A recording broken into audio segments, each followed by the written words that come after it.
Okay, let's get started. It is Monday. Hope you're doing well. You had a nice Purim, a nice Shushan Purim, Shabbos, etc., and a great weekend.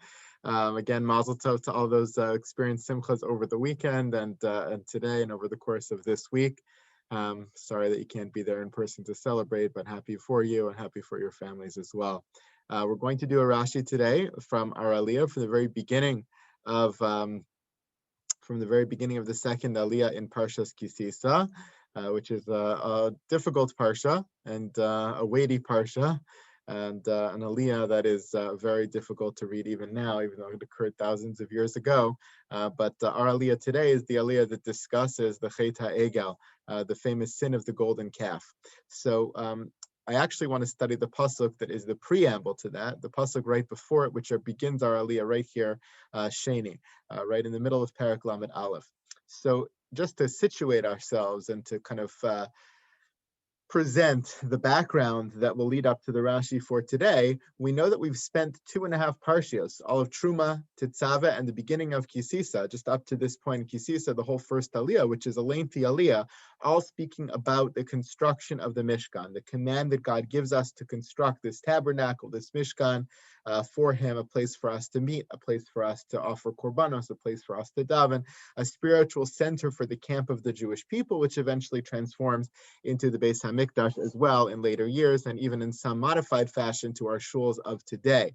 So we spent an inordinate amount of time, and we will spend more time discussing the Mishkan, of course, in Vayakel Pekudei, which ends Sefer Shemos. If you read my drasha from this past week, I quoted Rabbi Sachs in one of the famous pieces that Rabbi Sachs, Alav Shalom, wrote many years ago and rewrote in more recent times about his question of why the Mishkan occupies so much space in Sefer Shemos. But it's like half the book, certainly half of the end of the book, is about the Mishkan. And a tremendous amount of ink has been spilled upon why this is so central to the Jewish people. But it is. We spent 2.5 parshios on it now, and we're about to transition out to the story of Chet HaEgel.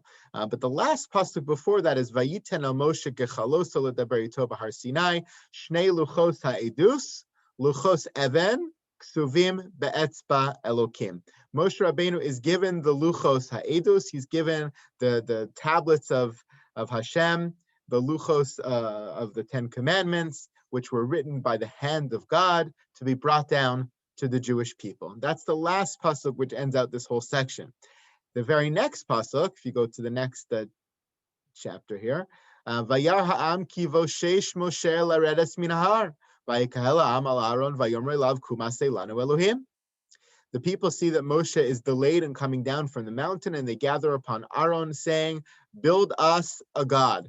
Now, of course, is it a god? Is it a leader? Whatever. We could get into the details of the Chet HaEgel. That's actually not my point for today. My point is to study the pasuk right before that. This pasuk, which I just read, talking about the luchos. Now, something has to strike you over here. There's 3 stories that are going on in the midst of these psukim, and we have to sort out the chronology. So we've just been talking about the building of the Mishkan. Then we have this final pasuk, which is talking about Matan Torah, which is the giving of the luchos, the giving of the actual Torah, the 10 Commandments. And then the very next pasuk is talking about the Chet HaEgel, the sin of the golden calf. So Rashi is alerted to this question over here. Why exactly are all these 3 things being jumbled over here? We already finished the story of Matan Torah, Parshas Yisro, Parshas Mishpatim, maybe the end of Mishpatim, right? There's a question why so much civil law is included in the beginning of Mishpatim, interrupting the story of the flow of Matan Torah. But certainly by the end of Mishpatim, the story of Matan Torah is over. And then we go on to Truma, the story of the Mishkan. And that's the story we've been following all along. Now, all of a sudden, we're back to the Luchos, followed by the story of the Chet HaEgel. So what exactly is going on here? So Rashi comments over here on our pasuk. By the way, you should see that it's always interesting to note the way that the prakim, the chapters, which were separated out in the Bible by the Christians, are separated versus the way our aliyos are separated. So if you'll notice, this Sheni Aliyah starts 1 pasuk before the end of Perek Lamed Aleph. Right? Perek Lamed Beis starts at the very next pasuk. So is the story of the Luchos really the end of the story of the Mishkan?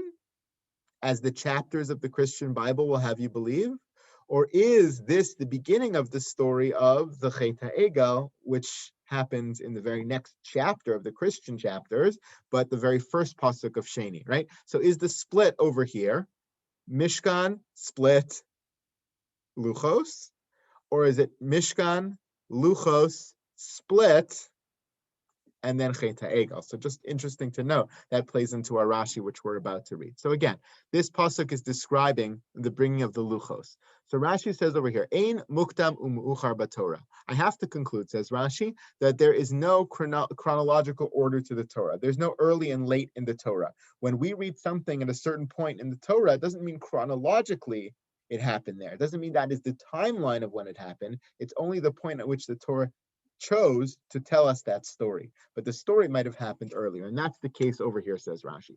Maise ha'egel kadam letzivui meleches hamishkan yamim rabim. The incident of the Chet HaEgel, which we're only about to read now in the following psukim, actually predates the construction or the command to construct the Mishkan, which we've been reading about for 2.5 parshios already. So the command of the Mishkan in terms of the order of the Torah comes first, and then the story of Chet HaEgel, whereas chronologically, the Chet HaEgel actually happened first. How do we know that? Sharei b'shiva asar b'tamuz nishtabru haluchos. Ubiyom HaKippurim nisratza HaKadosh Baruch Hu l'Yisrael, u'lemachras hizchil b'nidvas HaMishkan, v'hu kam be'echad b'Nisan. If you follow the storyline, Vav Sivan was the giving of the Torah, the giving of the original set of the Luchos.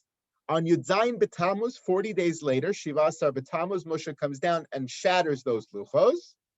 And then, in another 40 days from then, Rosh Chodesh Elul begins the whole reconciliation period between God and the Jewish people. And finally, 40 days after that, on Yom Kippur, they're given their new set of Luchos.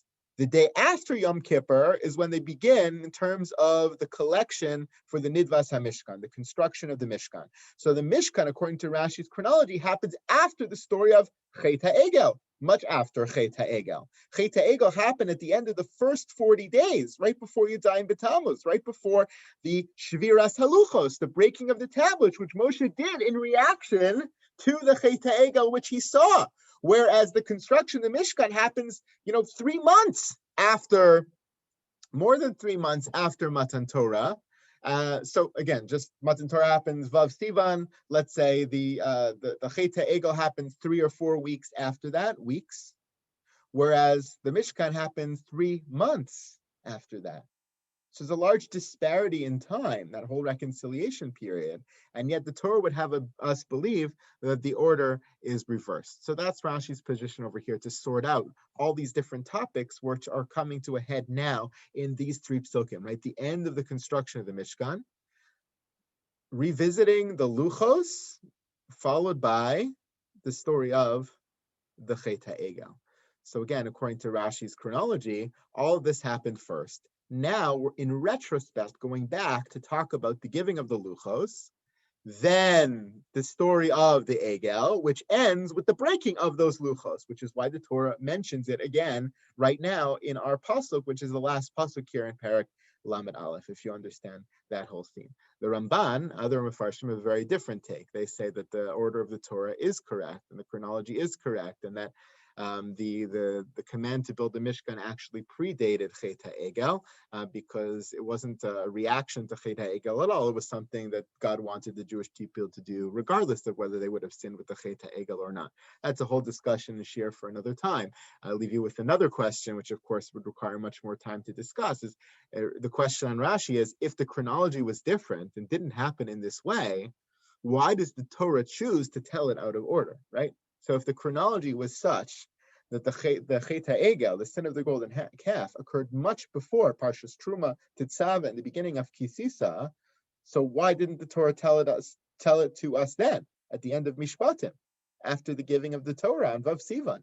Why not tell us it then, and then go to the command to build the Mishkan, which comes after it, according to Rashi's chronology? Why wait all the way till now to tell us the story out of order when it could have told us the story in order? There are many interesting answers to that question, but something just to leave you with to think about. Hope you have a great day, everybody. Thank you, Rabbi. You too. Thank you. Have a nice day. Thank you, Rabbi. Thank you. Take care. Thank you, Rabbi. You're welcome.